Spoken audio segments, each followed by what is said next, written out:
Here we go.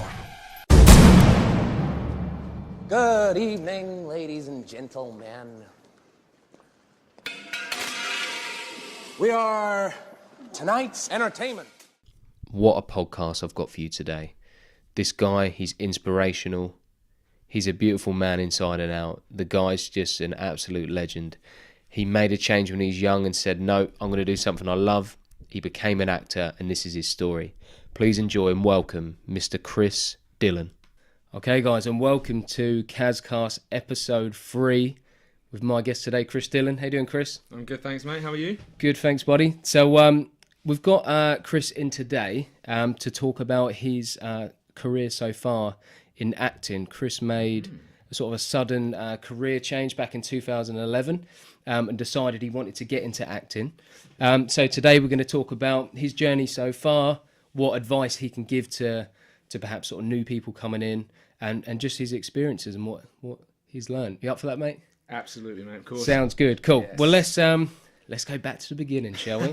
So, when did you first decide, you know what, I actually want to give this acting a go? It's tricky. I don't even remember. I just sort of fell into it, which is a bit weird. Yeah. Because you have to train quite a lot, and you really need people to help you find your way. Yeah. So it was quite a funny experience, really. I got spotted by a modelling agency in Norwich, of all places. Yeah. And I signed with them, and I started to get a few, little gigs from them and everything. And then I decided I wanted to become an actor. Okay. Because I used to mess around a lot when I was a kid. Yeah. But I didn't really think I could make a career of it. So I thought, Yeah. actually, I was a little bit older, a little bit wiser. I thought, yeah, let's give this a go. Was that something when you was at school? Did you do plays, or did you like drama at school? When you was a teenager, did you ever think about it, or really didn't that come into sort of your 20s? Or Well, I don't know if you remember when I was a teenager, but I was pretty fat, and I had no confidence at all when I was a teenager. I had loads of confidence when I was a kid, but then growing up... Yeah. Actually, I was talking about this with my mum in the car. She dropped me off a minute ago. No shame in that, mate. My mum drives me everywhere. Very successful actor, I have, Yeah. I was actually talking about this with my mum in the car on the way over. We were talking about childhood and everything, and I was telling her about the things that inspired me when I was a kid and everything. And I said, I want to go back to, if I could go back, I want to go back to when I was a kid, young, but I would never go back to my teenage years. Yeah. I had no confidence at all. And so in secondary school, answering your question finally, mate, is I would have loved to have done plays, but I just didn't have the confidence. I just didn't have the confidence to do it at all. As much as I wanted to, I just couldn't quite bring myself to do it.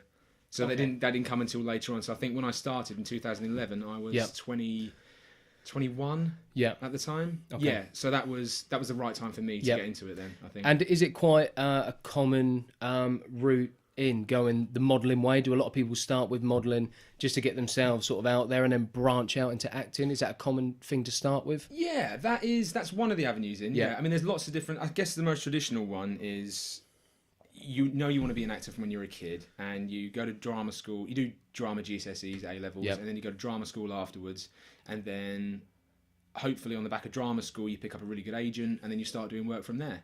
But again, another route is modelling. You see all these. I think Cara Delevingne's one. Lots of people start off in modelling and then they branch off into acting. So that's just another avenue in. But for me, because I wasn't exactly a well-known face or anything, it was quite hard for me to convince people that I can actually act and I'm not just a person that just stands still in photographs. Yeah, for sure. Yeah, so it took me a little bit longer to convince people, but I think I was quite lucky with who I met and. Yeah. So it's quite a good sort of route in terms of you do make connections and get a bit of a taste for the industry or what it might take to make it, I suppose. Yeah, it's a good way into... Exactly, yeah, because it's quite... I mean, modelling it's all brutal, like dance, singing, acting, everything. It's brutal. Modelling... It's yes or no. Yes, we want you, no, we don't want you. That's it, exactly, yeah. But modelling, I find... Yeah. I took it very personal because it is based on your looks. Everything is based on your looks. Mm-hmm. And if you're having a bad day... Yeah, it's like anything. If you're having a bad day, everything seems to be getting worse. But with modelling, because you're being judged on your looks, if you have a bad night's sleep and you look a bit rough, Yeah, That's it. That's what I felt like. So you've almost got to treat it like a lifestyle. You know, you're Yeah, investing in definitely. yourself. You've got to have a healthy lifestyle and invest in yourself. That's But it. I suppose some people make it as a model for being a bit quirky, Yeah, looking. It just depends on your look, I guess. Yeah. So I suppose there is an element of luck when it comes to modeling. Would you say? Definitely, Yeah. mate. Yeah, there always is. Just yeah. getting a break. Okay. That's it. Yeah. So with the acting, so you said about you needed to convince people that you could act. Yeah. So when you first decided, like, right, I want to get into acting, how did you go about improving? Like, did you get in contact with someone and do one-to-one lessons, or did you go to a drama club, or how did that work? Okay, so again, when I told my modelling agent I wanted to become an actor, she put me in touch with one of her contacts in London, and I went to meet him, and he sent me over a piece, like an audition piece, a few days before, and I had to learn that and go and audition for him to get into his agency. Okay. So after I did that, I joined his book. He took me on after that, which was good. And that was it, really. I just sort of started working. Well, actually, I'll carry on with this later. It's a longer road than that, but that's how I got into acting from him. Okay. And then I started to book sessions with him because he had his fingers in lots of pies and used to do things like that. But after that, I started booking work, and I decided that this is what I want to do now. And after that, for me, I feel like I learned better on the job. So you were talking about luck a minute ago. If I didn't have any luck at all, there's no way I would have got in. So I must have been quite lucky for people to trust me to take me on in the first place without having any drama school credits or anything. It's that combo, I suppose, of luck, but also perseverance. You do make your own luck, and if you keep chipping away, of course, all of a sudden the luck comes out of nowhere, doesn't it? Exactly, yeah. Okay. Yeah. And then, so after that, I mean, I do now. This is the last few years. I have got an acting teacher I see now. I see her once a week. Yeah. It's more of a mental thing for me, that, because she. Okay. If I'm feeling really good, that doesn't necessarily mean you're doing a good job. So it's quite. Yeah, it's a funny old thing, because the bad auditions are the ones you normally get.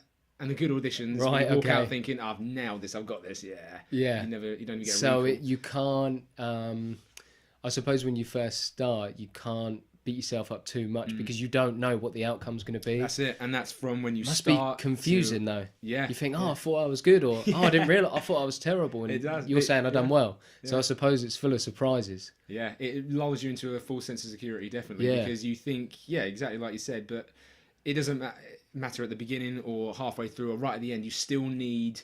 Yeah. What did you say a minute ago? You said. Like perseverance. That's it, perseverance. Yeah. So you need, it's with you forever. It's with you forever. That you've got to persevere, and you've got to keep grounded and keep very aware. I never really understood what people meant when they said you've got to be very present.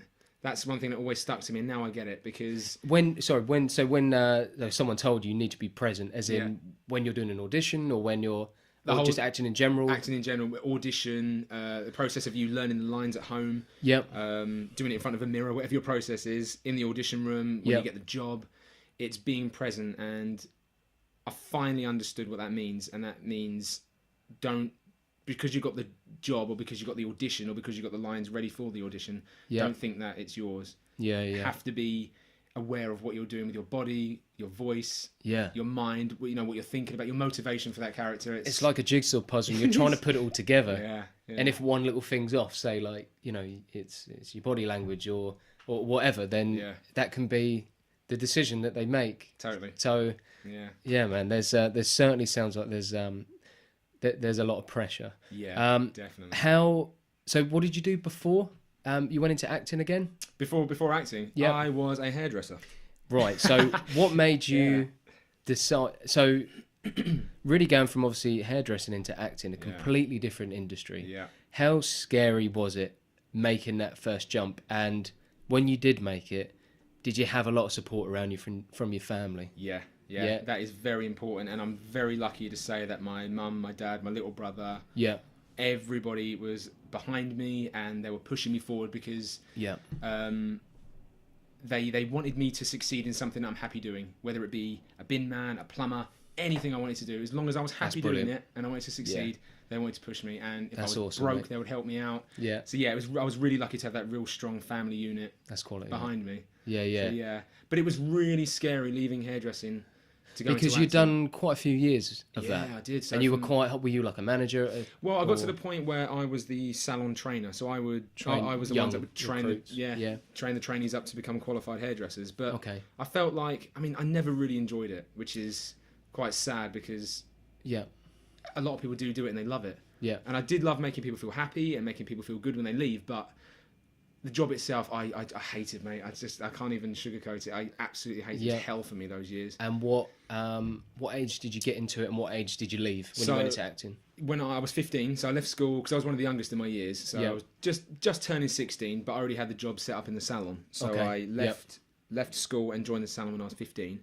And then right up until the age of when I got my first part in the film, that was in 2011, and that's when I left. And I literally, as soon as I got the part in the film, I discovered that this is exactly what I want to do, and I gave my notice in the next day. Wow. And that was it. And amazing. So it was scary as hell, but not scary because I knew that I was supposed to do this job. Okay. Like, I knew I was and what was that first gig? So the first gig was what was that job that you done? Yeah, so it was a film called In Love with Alma Cogan.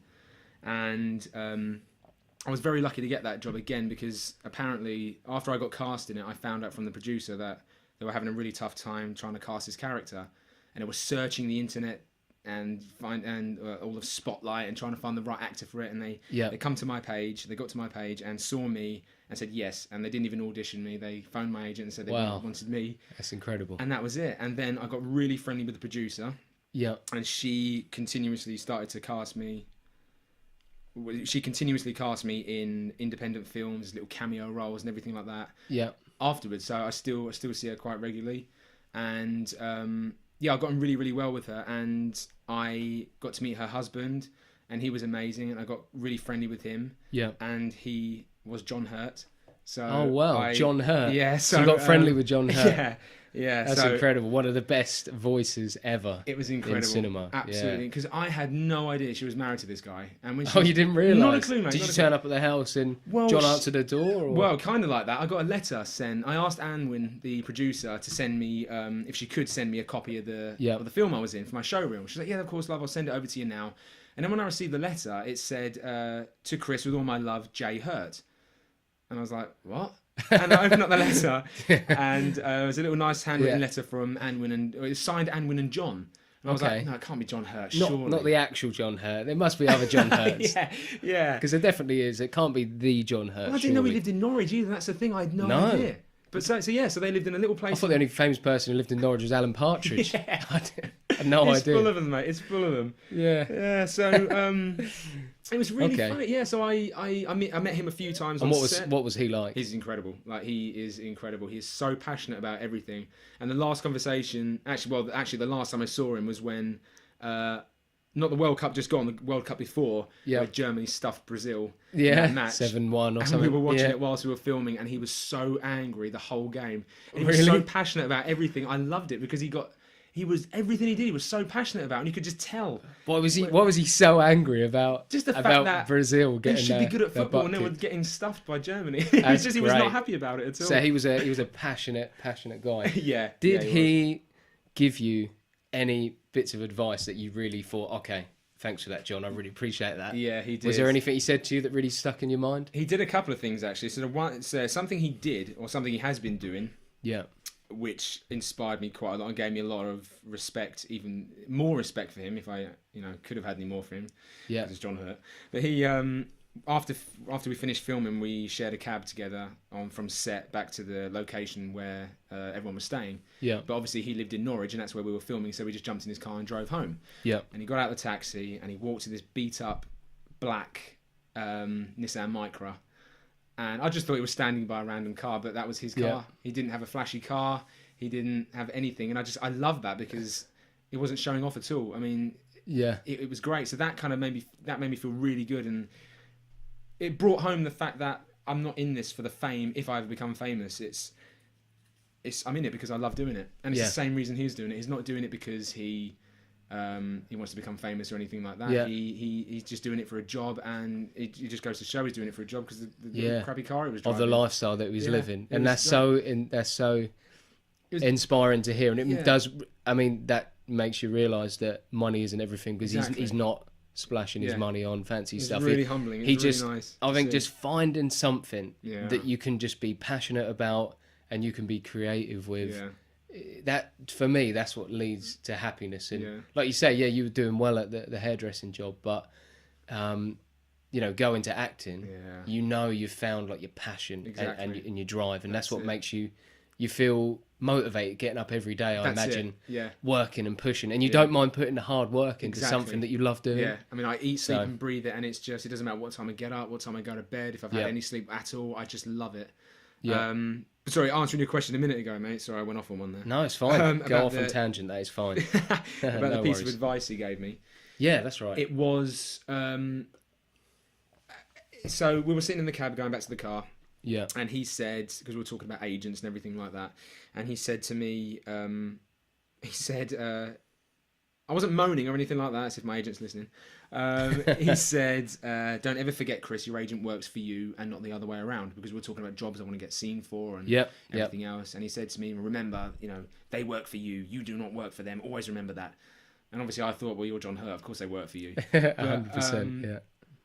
But that is starting to ring true. I mean, you definitely shouldn't do a job you're not happy doing. If you don't feel comfortable doing a job, then say no. I mean, because anything could happen in this industry that could ruin you. Yeah. Like the slightest mistake, or if you're really desperate one day and you just need money, you could just do something because of that, and it will ruin your career. Yeah. So I really don't take that short term. You know. Yeah, that's it. That short term job, but you think, okay, I need this now. Yeah. But knowing that's going to affect you in the long term is never going to be a good decision. Yeah. Have you always had the same agent then? I have for the last 3 years. Okay. Yeah. So it's finding someone. Is the secret with an agent really just finding someone that you feel very comfortable with? I imagine the better you know each other, the better it's going to be, because this person is trying to, you know, set you up with different jobs, and you need, like you say, you need to be comfortable with them jobs as well. That's it, exactly. I mean, basically, don't be scared to say no. Yeah, because and I imagine that's great advice for young people just starting out, because I imagine at the start, unfortunately, there's probably been people in the past and agents out there that would take advantage of like a new young actor. I'm sure it happens. And it's happened a lot. Yeah, it happens a lot. It happens more than you think, and it's really difficult finding an agent actually, because even though essentially they do work for you, they have to choose you in the first place. So if you are not a product that they think they can sell, then it's pointless. And at the end of the day, we all know it. Like, we're all products. We're all put in a little box, and we're all good at certain things. I mean, I've just discovered recently that I'm actually really good at comedy, and I'm getting loads and loads of comedy roles. Quality. So if you didn't have the right agent for that, and they're only putting you up for things that you want to be put forward for, say, because I didn't necessarily want to be put forward for comedy to start off with, but now I'm doing it more. I'm actually really enjoying it. I wanted the leads in the movies, you know, and everything like that. All the, you know, all the real horrible characters, the ones that are really interesting and exciting to play. But you're not necessarily going to get that if you don't look like that as a person. Yeah. If you don't have those mannerisms, it's quite difficult to convince a casting director before you meet them that you can actually play a horrible person if you're actually a really lovely, smiley guy in real life, you know. Yeah, for sure. So it's really difficult trying to choose an agent. The first two I had just weren't working for me at all, and even though I booked jobs from them, I just felt that could be the last job I'm ever going to get from them, because they were so... Must be stressful for you. Yeah, because making decisions. Yeah. Thinking, if I don't do this job, me and this agent are going to be done, and I'm kind of back to square one with a new agent. But if I do it, this could be a terrible decision for me. Definitely, it must be stressful making them decisions. It is, because it's your career. Yeah, that's on the line, sort of thing, isn't it? That's it. I mean, everyone gets to a point where you have to say no sometimes if it's not what if you don't believe in it, or you don't think that you're going to give a good enough job for it, or if you just don't want to do it, if it's something that you feel like you're selling your soul to do, you really shouldn't do it. And it's really, I mean, it's easier said than done when you need money, and that is the only thing. Because, you know, it's not like the movies that you get one job and there's a snowball effect. Mm-hmm. You know, I mean, you've got to work your ass off constantly for it. So, sorry, am I allowed to swear? Yeah, no, it's fine. No problem at all. No, we're certainly on YouTube, so we're fine. Great. Yeah, you're right, mate.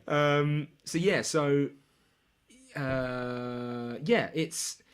I have no idea what I was talking about actually now. I've just completely lost myself with the swearing. With so with your agent, and just how stressful it is making that decision. Sorry. Yeah, it's that's it. The snowball effect does happen if you get something big enough. Yeah. But the reality of it is you have to work and work and work and chip away at those little jobs. And it's a step up the ladder. Every job you get is a step up the ladder. For sure. I guess the public's, you know, the general public, the sort of average person, perhaps, you know, looking into getting into acting, you know, the thing is you look at, you know, on TV, you're looking at like, you know, Chris Hemsworth and like other actors that have got like a, you know, sort of a break. Yeah. Who's the guy who plays Superman? Henry Cavill. Yeah, Henry Cavill. Yeah. And just big actors like that. And you think, Yeah. and I guess people perhaps set the bar so high and they think, okay, yeah, but I could do that. I could do what he's doing. Yeah. But they don't realise perhaps the grind Yeah. that person put in That's it. previously to where they are now. Yeah. You know, like you say, unless you're incredibly lucky and you get that one thing That's super it. early. Yeah. But for a lot of actors, I imagine you're in that 80-90% where everyone's working super hard, trying to get a break, trying to to get themselves out there and known as much as possible. Yeah, exactly. That's it. I mean, there is only, what they say is there is only really 10% of actors that are working. Yeah. And touch wood, I'm lucky enough to say I'm one of those actors. Is that the general thing? It's 10%. 10% of actors are working, and it's shocking, really, because that's just a rough thing. Because I mean, there is so many people that are brilliant. I can name a few now, but I won't, just in case I upset them. But they are incredible actors, but they've given up because they've had no luck whatsoever. Yeah. And by that I mean, I don't want to sound horrible, but they haven't worked too hard towards it. I mean, they've had really great breaks to get into amazing drama schools, and then they leave and they just expect things to happen to them, right? And it doesn't, and they lose heart, they get depressed, and it's really easy to get into that state of mind in this job because you are constantly told no on a daily basis. So imagine having a job interview every day of the week, and you know you're going to get told no because you're not going to get every job you go for, because there's a million reasons why you won't get a job. But there's only one reason why you will get it, and that's because they like you. Yeah, and that's it. I mean, you could be the best actor in that room, but if you're not what they envisioned, you're not going to get it. Yeah, and that's it. And it's really, really easy to get into depression and just think, what's the point? What is the point of doing this? Because I can imagine, mate, and that's something I've never really thought about. But it's you saying that now really does. Yeah, it really sort of hits home because it's. I suppose. You know, having really thick skin and taking those constant rejections. No, we don't like you. We don't. And then, like you said, you've got to be a special sort of person because a lot of people would go into their shell and just get into a negative mindset. Definitely, yeah. So, what do you do to combat that? What do you do in your mind or physically? Do you do to be more positive? To look at the bigger picture? How do you manage that? Okay, so I am one of those people that I get really, I wouldn't say I get depressed. No, sorry, I do get depressed. Everyone gets depressed. It's a, day-to-day thing that we all have to deal with. Yeah. So, I mean, I do get into that state of mind where I just think, why isn't anything happening? I'm trying my hardest. I'm working really, really hard at this. I've worked at that. I've worked at the other, the things that I felt weak at. I'm looking after myself. I'm working out. I feel really good. Why isn't it happening? So what I do, which is really difficult to do, is I take myself out of that situation and I just sit back and I might even go through an old diary, like an old 2013 diary or something, and just look at the work I did in that year and just try and remember how I felt about each job I got then. And I thought I was on top of the world. I thought I was going to be the next big thing. Not even that, actually. I just remember looking at it thinking, I'm so grateful to have this job. It's amazing. Yeah. And every single year, touch wood, I've seemed to have booked bigger and better things. Okay. So even now, when I'm feeling a bit depressed and a bit down and a bit like I'm, a bit like I might just pack it all in again. Yeah. I take myself out of that situation and I just remember the jobs that I've got in the past and where I am today. And it's easier said than done. Yeah. But that's what I try and do to help me get through. I just picture where I was and where I am now. Okay. And even though it doesn't feel like a lot of the time when you're feeling really down and really crappy about everything, it really does help to know that you have come a long, long way from day one, from when 100%. So it's almost like resetting your brain, getting rid of those negatives and trying to get the positives at the front and focus on. That's it. Focus on the positives as much as possible. And also another bit of advice is just never forget you in this industry you are not on your own at all. I mean, anyone with depression is definitely not on their own, but in this industry especially, I mean, I talk to I meet my mates all the time in London because we've got a lot of spare time on our hands, and I just find we're always laughing about this because the conversations we're having, it's just we're never happy with what we've got and we always want more, and we just laugh about it in the end because it's ridiculous. All we do is meet up and moan. Yeah, meet up and moan. That's it, yeah. But you need to. Yeah, but as long as there's a lot of other people in the same boat as you, then you need a vent. You need to just get it out and go, actually, I'm not on my own. Everyone else is having a really crappy time. Exactly. Not that I want everyone to have a crappy time because I'm having a crappy time, but it's nice to know that you're not on your own in this. You're not on your own. Yeah. It's not like you're the only actor walking around London who can't find work, you know. So. And also, actually, another bit of advice to not get yourself in that place to start off with is do not look at anybody else's success or work. For sure. Because Facebook and Instagram... Well, it's become so much worse now. That's it. Anyone can present a wonderful life, but you do not know what's going on behind the scenes. Exactly. And do not look at what they're going through. Don't rate yourself on what they're getting. Because everyone's got a different path, everyone's got a different journey. Yeah. And you might have to go around the block a few times, but... A lot of people say they never... especially sort of like YouTubers and stuff, they say like I never read the comments below because if you start scrolling through all the comments about how people judging you and saying bad things about you, and then you're going to start to doubt yourself. Exactly. So like I say, you got to be truthful and people rip to shreds, mate. They don't care. I mean, because the internet gives everyone a voice, doesn't it? So that's it. It's just exactly they can say what they want to. No, definitely, mate. Okay.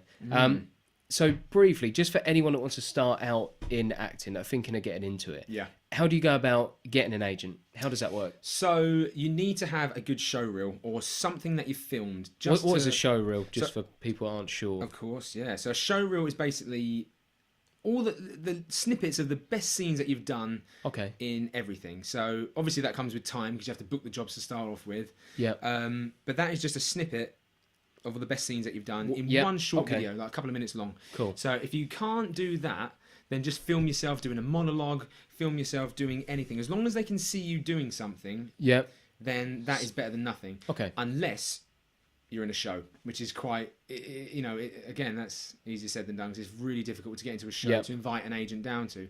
It's a bit of a catch-22 thing because you need something to show them so they can take you on so you can get more work. Okay. But you need them to get work in the first place. So it's a bit... Yeah, exactly. But I think just try and work on getting a little show reel, either just filming yourself or applying to student films, anything like that, just to give yourself a bit of a platform to go, there you go, have a look at me in this. Yeah. I feel like I've done a good job.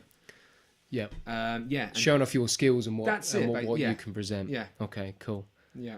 And what is that process from, if you could just sort of briefly describe from your agent getting in contact with you saying, look, there's this job, you going for an audition, then you waiting to hear back. How long, and then you actually doing the job, obviously it's all different, but generally how long does that all take from start to finish in your experience? Okay, so it differs really sometimes, because sometimes you get a phone call the day before and they say you've got an audition tomorrow, so you have to get ready, and then you might get the script in late in the evening. So it could literally be tomorrow. Oh yeah, definitely, yeah. And then you're on it and you'll go in wherever you need to go. That's it. Actually, more than once, I've had a phone call saying, "Love what you're doing today. You need to get down there right now." They've had a last minute part. And you're running down there. So yeah, that's it. You have to pack your bag, get ready, and this is whilst you're learning the script as well. So you have to learn it. That's why, man. You got to keep fit because you got to do some running if you're going to all them auditions. Exactly. Got to keep fit, man.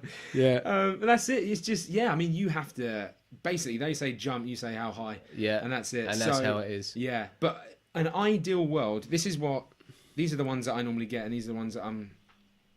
Actually, what am I talking about? I'm quite good at getting the ones last minute, actually. I don't know why that is, but I like the ones where you get... Actually, sorry, scratch that. Let me run through a typical day. That's all right. So you'll get a phone call on a Monday, say, and they'll tell you you've got an audition either Wednesday or Thursday, and they'll tell you what it's for, and you have to wait a couple of hours to get the script in from the production company or the casting director.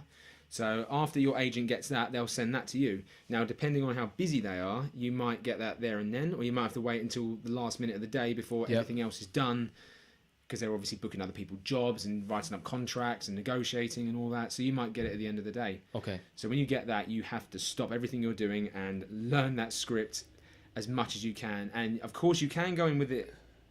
You can go in the audition room with it in your hand, but I prefer to just give it my all and just remember as much as I can Yep. Because it's not all about how good your memory is, but I just find, for me, I can find a character easier if I already know what I'm saying. Okay, so what is your... Because I imagine everyone's got a different style. So what do you do for learning those lines? Especially last minute. Yeah. How do you think, right, I need to quickly learn these lines? What do you do for your technique? If I've got someone there with me, it's normally my girlfriend.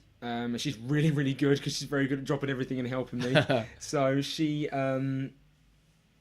I like Meisner technique. Now that is repetition. So she'll have a bit of dialogue, I'll have a bit of dialogue, she'll have a bit, I'll have a bit, and wherever it stops, as soon as you finish, you start from the beginning again, and you go over it again and again and again and again until it's sort of, it's almost like you know what you're saying already. And I know you should know what you're saying already because obviously you're learning it. But what I mean by that is it's almost like you get to a state of consciousness where you feel like the words, you are literally thinking of the words. Like they're just flowing. It's almost like they're coming from your brain. It's not like you've remembered them. It's almost like you're having a real conversation with someone. Yeah. So it's just that. I mean, for me, I have to. If I'm on my own, I just have to go over the lines as much as I can, and be as comfortable with it in my hand as possible, and then record myself on my phone and just listen to my own voice whilst I'm remembering the lines. Yep. And it's just it's different. It's different every day, man. It's just if I've had a bad night's sleep, it just doesn't sink in. Yeah. If I'm feeling really good. You just got to do what you can in that moment. Yeah, and if it's written really well, it just. But that was really like that. I'll get to Karen in a minute. I didn't mean to interrupt you there, but it's really interesting what you said about how you don't actually worry too much about getting the words exact, but you just want to show off like your enthusiasm like your talent and what you can do, like your passion for like you're basically saying to them like I really want this job and I'll do a good job. Yeah. Is that kind of it, really? That's it. Yeah, it's really funny you said that, actually, because there's a lot of really famous actors, and I think Bryan Cranston said this as well, actually, and it's so true. Yep. Never go to an audition with the mindset of, I really need this job. I really want this job. Don't think about that. Go to the audition in the mindset that I'm going to show you the best performance that I can give you.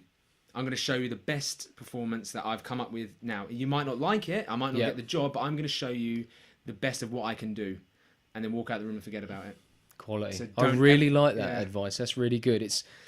You're sort of detaching yourself from the job, the money, You're just showing your creative side, your talent, the reason why you got into acting, I guess. It. And people can get lost in, right, I really want this job. That's it. I'm going to do the best. And you spoke, I guess you're too tense. Yeah, you are. That's it. You want to be loose, don't you? And relaxed as possible. Because that's it. I mean, a bit of nerves is good, but not too much. No, that's it, exactly. And going back to what I said earlier about being present and being in the moment. If you're worrying about, crap, I really need money, I really need this job. I mean, we all do. We all need it, you know. Yeah. But if you've got that in your mind as you walk in that room, that's exactly what they're going to see. Yeah. They're going to see desperation, and they're going to see someone that hasn't committed themselves 100% to the role. Yeah. So that's all they're going to see, and unfortunately, it never works out for you that way. Yeah, yeah. And the harsh thing is, you don't even hear back. You just don't hear back. You don't know why you haven't got the job. You don't get any feedback. If you don't that's hear tough, back, man. Yeah. So no feedback at all. That's it. So actually, answering your question a minute ago, going back to how long the process takes. You get a phone. This is a typical one. You get a phone call on the Monday. You have the audition on the Wednesday. So you'll get the script in Monday night, maybe Tuesday morning. You have to learn it as quick as you can. And figure out why that character's in that room. What's his intention? What you're going to bring to it? Because we've all got a different acting style, and that's why one person gets a job and another one doesn't. Yep. And then you go to the audition. You do the audition. You might be in there ages. It depends if the production company's in the room with you. It depends if the director's there, because normally you have a room. Not normally. Normally it's just the casting director, but sometimes you have the casting director, the producer, sometimes the channel, sometimes it's the executive producers. So you could have one, or you could have like 8, and it's like loads. Yeah. And it's just, and I know 8 people doesn't sound a lot, but when they're crammed in a tiny room and they're like, okay, we're going to judge you, go. You're like, okay. Do you have a bit of a chat first, or do you just go in and you say, you're right, Chris? You have a little bit of a chat, loosen up, and then that's it. They normally warm me up. It's not as scary as I'm making it. No, it's scary as making it sound. Actually, depends what the job is, I suppose. That's it. Yeah. I mean, they're not an obstacle. They want you to get this job as much as them. Yeah, of course. It looks good on them. It's easier for them. Definitely. They want to get. They don't want to be wasting their time all day. Like no. Like they want you to be good, don't they? Yeah, exactly. So after you do that, after you've got rid of that. After you've done your performance, you walk out, and the best thing to do is forget about it. I know you can't, because I can't, but try and forget about it. And then normally the production, if it's for a TV program or a film, you might have at least a month to wait. So you've got a month of waiting basically. Okay. And if not, you might have a couple of days or a week or so. Yeah. And then, but normally the rule of thumb is if you don't hear within a week, you haven't got it. Is it a phone call from the agent? Yeah, it's a phone call from the agent, and You must be like, hello? I suppose you know straight away, depending on their voice. Well, you're hoping, yeah, because every time I get a phone call and I'm waiting for a job to come, or waiting for a confirmation of a job, or to know either way, it's always about something else. Right. And it's like, oh, your heart sinks. Yeah. And you're like, oh, I've got a call. Yeah, and then, that's it. oh, man. Yeah, but you just hope when that phone rings, you're like, this is it. Cool. And then after that, it might be a pencil. And what that means is, they like you, but there's a couple of other people they like as well. Yeah. And then you have to wait for the confirmation. And then once it's confirmed, that's it. It's just a case of negotiating contracts with your agent. Okay. And it must be nice when you're at that point, though. it's incredible. Because you got it in the bag. Yeah.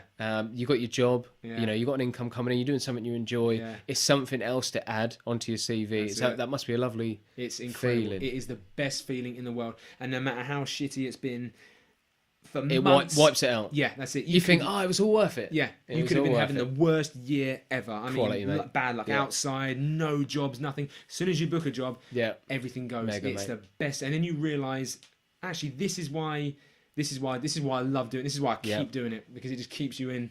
Quality, mate. Yeah. Keeps you hooked in. That's Love it. that, mate. That's Yeah. quality. Good. Now, when you're on set, what is the main difference between being on a TV set, like a TV show on set, and a film set? So, How do they sort of differ? okay, so TV is generally filmed a lot quicker. Right. So, a typical day on a TV set, you might do between 3 and 5 scenes. Okay. Now, it doesn't sound a lot, but obviously you have to do 3 or 4 takes of each scene because there's different angles. And so once you've nailed the scene, then they move to a different angle of that scene. Yeah. So normally with TV, you do between 3 and 5 scenes a day. But with film, you could be there all day doing one scene. Right. And I mean, like a 12-hour day. All day, one scene. And I mean a continuous day where that's no lunch break. That's just eat your lunch quickly while you're working kind of thing, whenever you've got 5 minutes. And it's, and that's it. It could be, so that's the main difference. Film is a lot slower than TV. Is it like extras with Ricky Gervais, when the extras are walking about, having their lunch, pottering around in all their costumes, and is it a bit like that? It is a bit like that, but unfortunately, when you actually get cast in something and you've actually got a character, you are on your own. They put you in a trailer. You're on your own. You're on your own. You don't have anyone else to talk to. So if you've got an important role, you're sort of You're on your quite, own. I suppose, the makeup artist, and that's about it. That's it. You talk to the director if she's got time to talk, or if he's got time to talk to you. Yeah. You will only talk to the makeup artists, and that's only when they want to do you. A nice trailer, or? Oh yeah, it's nice. Yeah, it's a good trailer. Yeah. They look after you. Yeah, they look after you well. Yeah, it's just you're on your own, and it's so boring. And if you haven't got to stay in shape or anything, all you end up doing is eating. You just end up eating, and then you're too bloated to do any acting. Exactly. Yeah. Quality, mate. Nice one. Oh, that's good. So what? So TV. What TV have you done in the past, and what are you sort of most proud of with your TV programs that you've been on? Okay, cool. So my first TV job was a TV series called Cardinal Burns, and it was on E4, and I had a little cameo in a sketch. I remember that. Yeah.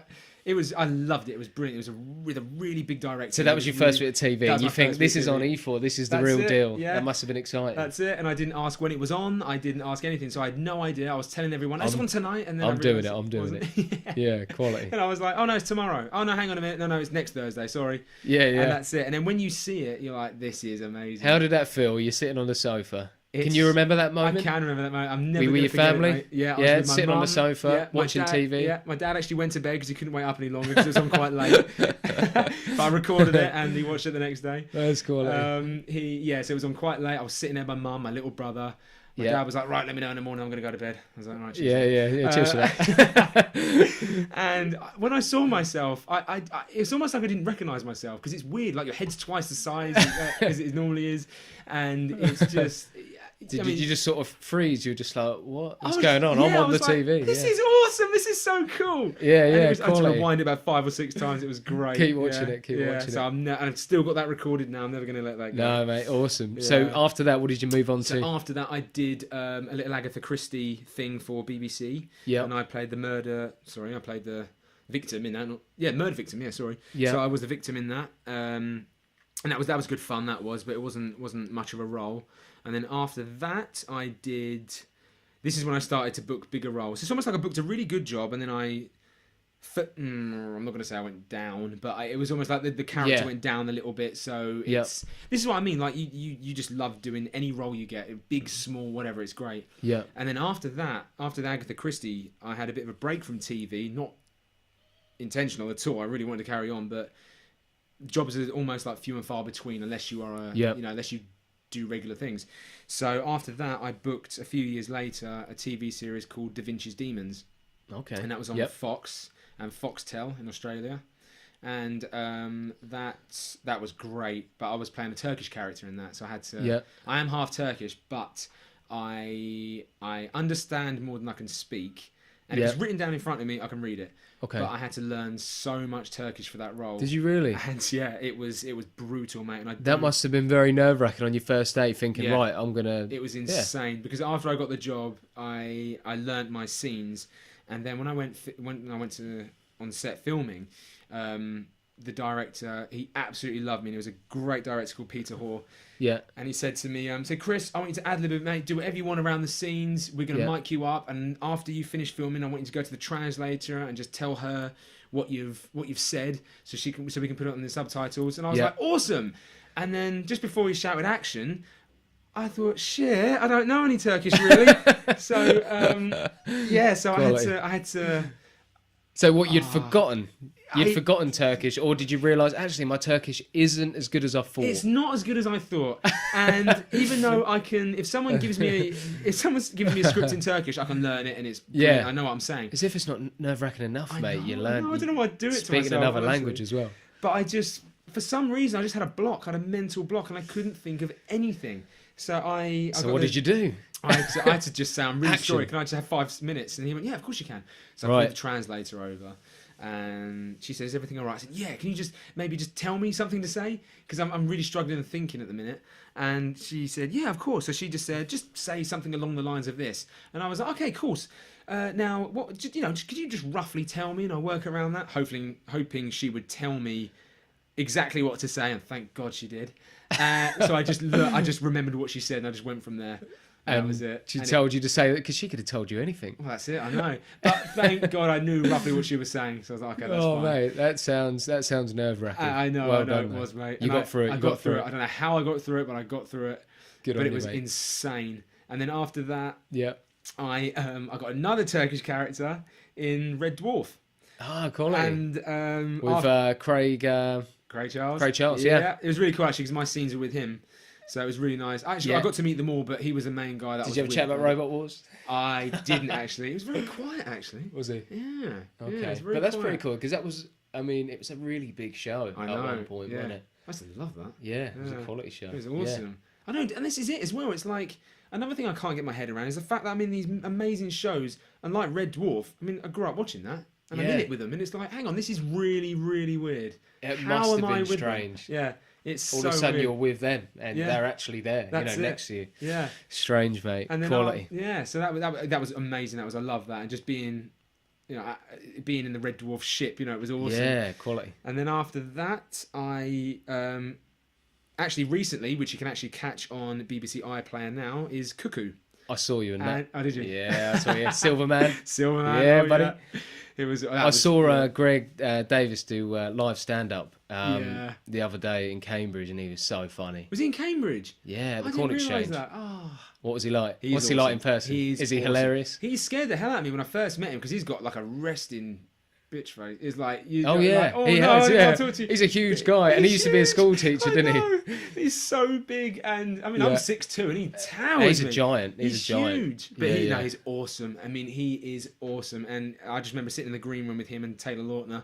And it was just, look at me name dropping. Now, what's Taylor like? Is he all right? Taylor's awesome. I got on really well with Taylor, actually. We keep in touch a little bit still now, which is that's quite quality, cool. Mate. Good. Because my scenes were mainly with Taylor and obviously... With him, weren't they? Yep. And if you haven't seen it yet, it is a bit of a spoiler, but if you haven't seen it by now, you should have done, so I'm going to tell you anyway. You're damn right. It's, I had to... I had to scrub his ass, but I didn't have to see him naked or anything, but obviously to get quite close to an A-lister is a bit...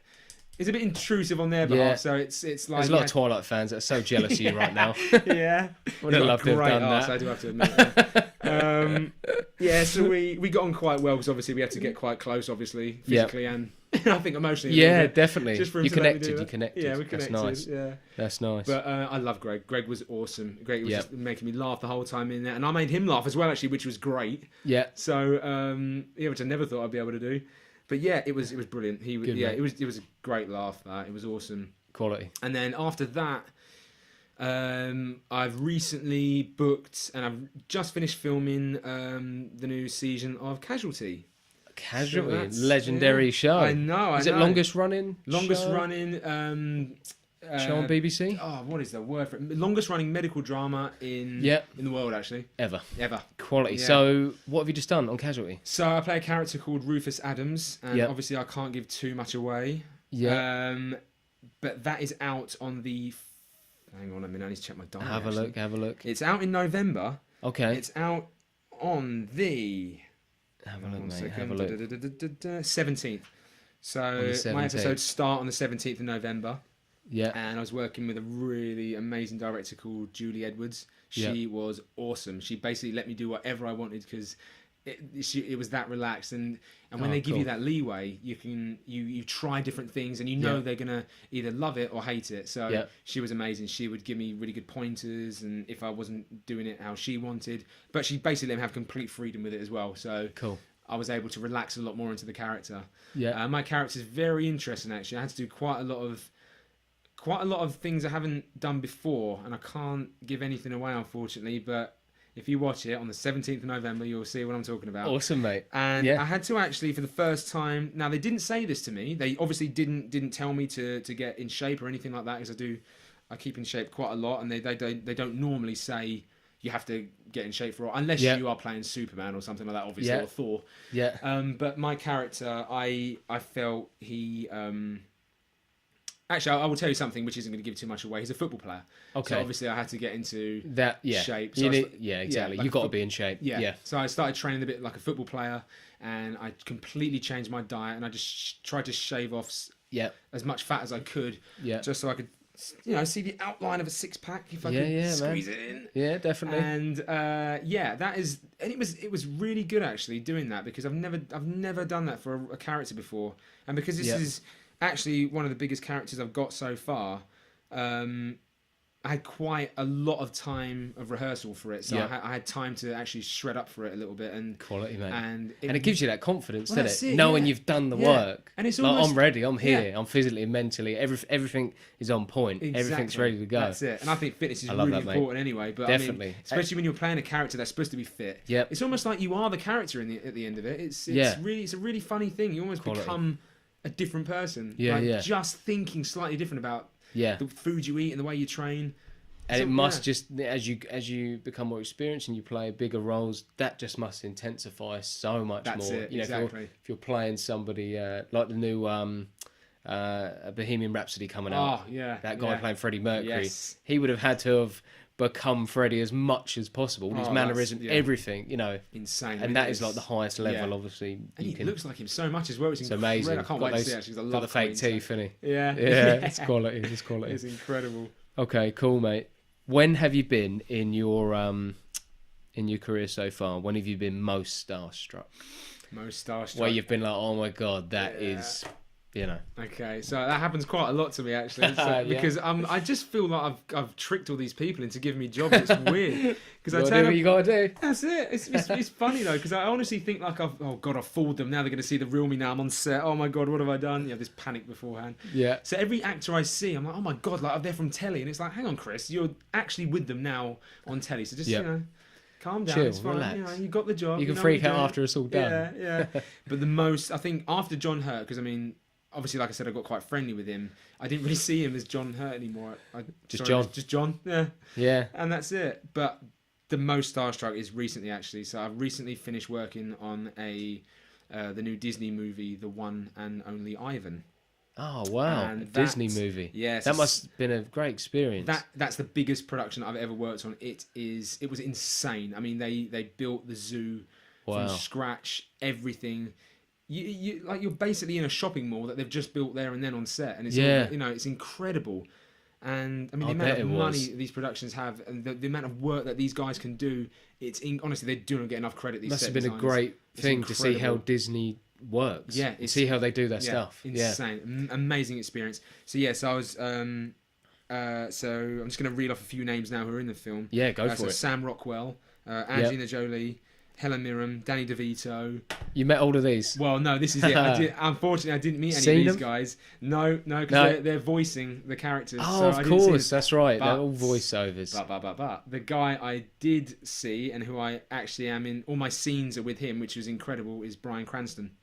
Wow. So I met. So you had some chats with Bryan. Yeah, it was awesome. So my dressing room was opposite his, and we had the same call time on set, obviously, because we were in the same scenes. Yeah. So we'd go to makeup together, and we'd sit there chatting in the morning, and after we finished and on set, and when you're just sitting down chilling in your, because where we were filming this in Pinewood, they didn't have trailers there for us, but you had like a little secret area around the back where no one can get to you, kind of thing. And we all had our little chairs that we all sit on, and Brian's was next to mine, and he would come and sit next to me. And it's just so weird that that's bizarre. That I was totally bizarre. starstruck, and he seems like a really cool awesome. guy. Yeah, he's just again, awesome, really intense, but awesome. Awesome. But he's just serious about his work because I mean, why not? I mean, you've got to be. Yeah. So but you probably watched. You've seen Breaking Bad. You watched all of that, and all of a sudden, he's sitting next to you and you're having a chat with him. I know, that's it. Strange, and it was mate. So weird, strange. I wanted to talk to him about it, but I didn't want to at the same time. You didn't want to be that guy, did you? That's it, exactly. Yeah. Tell me about Breaking Bad. Because it's like when you're on set with them, like you're their equals. You're working as well. That's it. Your work is professional, and it's exactly. He doesn't want to be answering questions about that, but it's just quality to. And did you learn anything from him? Did he tell you anything? He didn't actually know, but I learned from him that he's just how awesome he is. He's just nice. He's just awesome. Yeah, he's just a awesome. nice guy. Be more like Brian, I think. Just be like Brian. Yeah, but that's quality, mate. He's just watching him act. Actually, okay. He's just a lovely man. Yeah, and it just goes to show that you don't have to be ruthless and be a complete arse to get to the top. You can just be lovely and be yourself. Yeah, and just be polite to people and.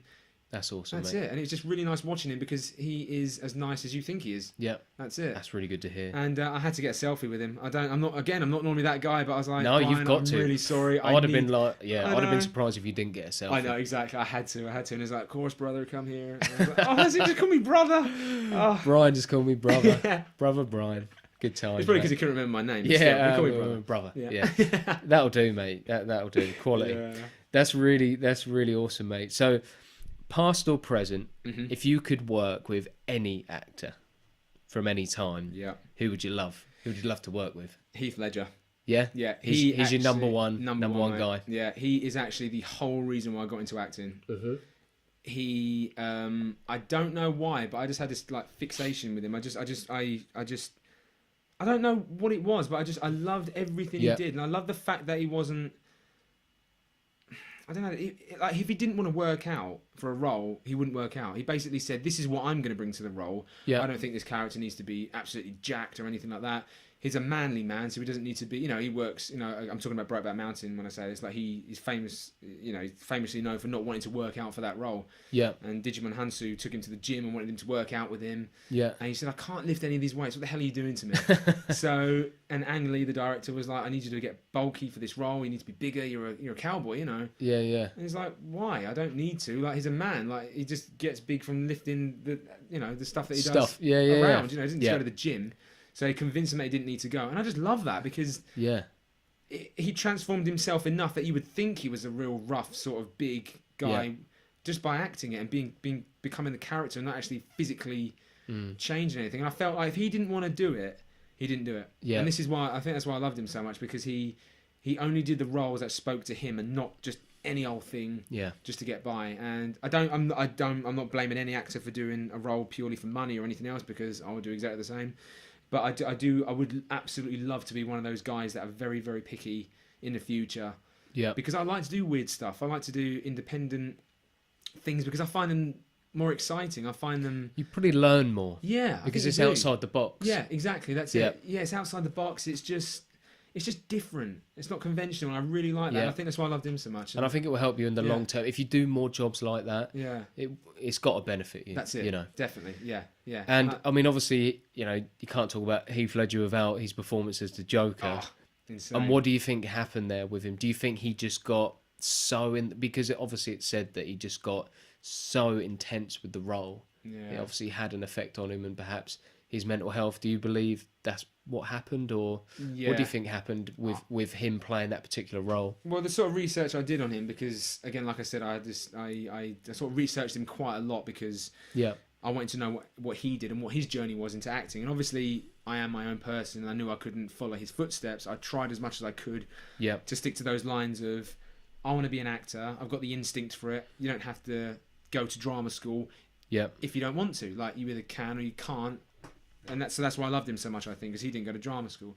So I researched him quite a lot. And, I mean, the poor sod was damaged before he even started it. I mean, he was having quite a rough time at home and everything. And I think when you can't win an Oscar for everything. I mean, you have to really, really dig up some really dark things about yourself, or even you've got, I mean, when you get a role like that is clearly not a person. Well, I mean, it actually could be a person, considering how crazy the world is now at the minute. I mean, you've got to tap into something. Yeah, you've got to different. reason. You've got to sort of almost reason with that person and find out. You've got to be on the same wavelength as them. So you've got to find a reasoning of why they... You've got to understand them in a way. That's it. Sorry, that's the word. You've got to understand why they would like killing people, or why they would like... If it, I'm talking about the Joker, obviously, when I say this, but the Joker, the character of the Joker is crazy. He's mental. He's a psychopath. You've got to tap into that. You've got to understand what makes him do that. What's his intentions, and why he's like that in the first place. So for you to understand that, I mean, you really have to dig into some dark places to try and understand why a serial killer would be a serial killer. So I think for that role, I mean, Jack Nicholson said to him, "I told him not to do it." That was something. Really? Yeah, because obviously, because he knew he was the previous. It's hard, man. It's it's you got difficult. to go to a certain, like I say, a dark place in your mind, haven't you? That's it. And I think I just think it took his toll on him, and he did an incredible job. I mean, everything he did. I mean, he personally, for me, was my favorite. As the Joker. Like, he was the Joker in my eyes. Like, no one could do a better job than him. For sure. And incredible. So he really went to town on researching his character, and I think that's what did it. It's just you got so deep into it. I'm going to go back to me talking about the weight I lost and everything for the role I just finished playing. Afterwards, I found it really hard to not look at food as numbers and look at it as food again, and I had to retrain my brain into going, it's actually, I'm not going to put on weight as soon as I eat a cake or something like that. It's consistent over time. You sort of stopped enjoying food. You were just looking at it as a job, because it's part of your character. It's part of a job, isn't it? And it's so difficult after you finish a role, because you are literally like, oh, thanks, Kriss, you're done. Hey, everyone clap, Kriss, he's done. Amazing. Thanks, love, bye. Yeah. And you're done. That's it. Job's done. You don't see it again until it's on TV or in the cinema or whatever. So but then after you finish a job, you have to get back to reality again. You have to think, okay, I am a normal person again now, and I'm not going to wake up early every morning and train like nuts and eat, restrict myself from the foods I want, because I don't have to do that unless you want to do that, So for me, it was very difficult getting back to a normal eating habit and enjoying my life again, basically. And it's the same with Heath, and it's the same with every other actor that really goes to town. It doesn't matter what level it is as well. It's the same process. That's it. It's the same process. If you follow that process and you research a character to the bitter ends, and you become that character, it is so difficult to get back to reality again after you finish that job. I'm sure. But it's like anything else. Even like you're on cloud 9 when you finish your job. It's amazing. It's just so hard to have your feet back on the ground and go, right, I need to think about the next job now. Exactly. So this is it. So it's I can see why. And balancing other parts of life and family life and relationships, and switching between the two, like the normality, and then, you say, you're doing a role and you're really losing yourself in that, which you're enjoying, and then you've got to be able to switch back. That's and it. It's a constant thing. That's it, mate. So it's very, very difficult to switch off after you finish a role. Yeah. So in the future, what do you want to be doing? For instance, would you rather be the guy, the Tom Cruise, the big blockbusters, or would you prefer more of the creative type and be on the West End stage, doing a show, doing lots of different shows? As your dream role, would you be more of a film star, or would you like to do in front of a live acting in front of a live audience? What sort of route would you like to go, and what do you sort of enjoy? I enjoy every bit of it, mate. You enjoy both? I enjoy both, and I think theatre is much more exciting because if you mess up a line, you have to carry on. Where have you done theatre? So I did the most recent. I haven't done a lot of theatre actually, but most recently I did a play at RADA. They had their evening for new plays, new writing, and it was to showcase all the new writers out there. Yeah, and that's what I love doing that because it was amazing just to see these crazy plays that people were writing up. Yeah, and they're past RADA graduates. So so it was all them going back to school and writing these things, and my mate cast me in it as one of the roles in it, and it was great. So that's the last theatre job I did actually. That was at RADA. But then before that, another job I got when I first started I was with a rep company in Bethnal Green in London. Yeah. And we'd put on a show, I think it was about 4 or 5 nights a week for a few months. And it was, so I mean, I love theatre because it's whatever happens on the night. You're present in the moment. It. You're in the moment, present, and it's not forgiven at all, mate. I mean, you've got eyes staring at you everywhere, and they know when you messed up. So you need to be on your game. And is stage fright a real thing, and have you experienced it? I haven't touched wood, but good. Really is. You've seen it? It's a thing, mate, and it happened in a sense where they didn't corpse on stage. They didn't just freeze, didn't know what they were saying. This guy would go on and he wouldn't know any of his lines, and he was saying anything that come into his head, which obviously meant we were all screwed because we had no idea. You had nothing to go off. Yeah, so we didn't know when he was finishing. We didn't know whose line he was to come in on. Oh no, it was shocking, mate. Yeah. So that's another form of it, definitely, because he obviously just couldn't remember a single line, and he thought, well, I'll just ad-lib the hell out of this and see where it goes. And we're all like, no, shut up! No, exactly. What are you doing? You're stitching everyone up. That's it. Yeah. But I think, I mean, I'd love to be in movies. That's what I'd love to be in. Well, they're two different experiences, and why not do them both? Exactly. Because both will make you improve. Exactly, that's it, mate. So I think if I could choose one, it'd be movies. But if I could do both, I'd love to do both, mate. I'd love to do both. As we're coming to the end of the podcast, I'm gonna hit you with a serious question now. It's gonna be big.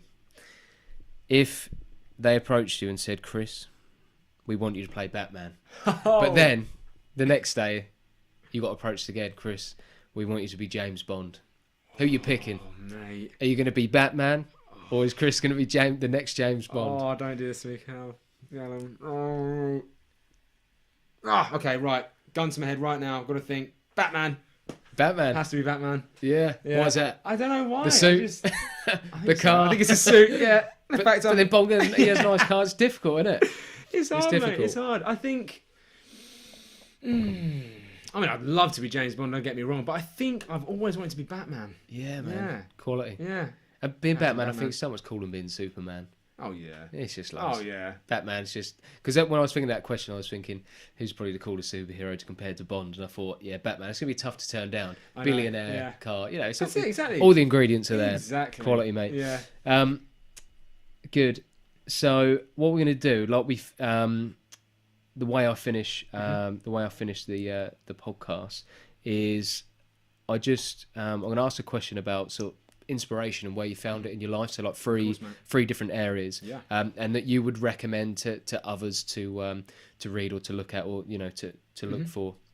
So let's start with a book. So what book have you read or book you've come across that inspired you, that you think would be helpful for other people to read or to look at? Okay, so the book that inspired me the most was Michael Caine's biography, actually. Yeah? Yeah, I mean, I love him as an actor anyway, but just reading his story and how he started and how he just kept on going and going and going and didn't really listen to anyone because they all said, you're a terrible actor, you couldn't do this, and he proved them all wrong in the end because, I mean, look at him, he's incredible. Yeah. So Michael Caine's biography, I could read it again and again and again. It's full of just...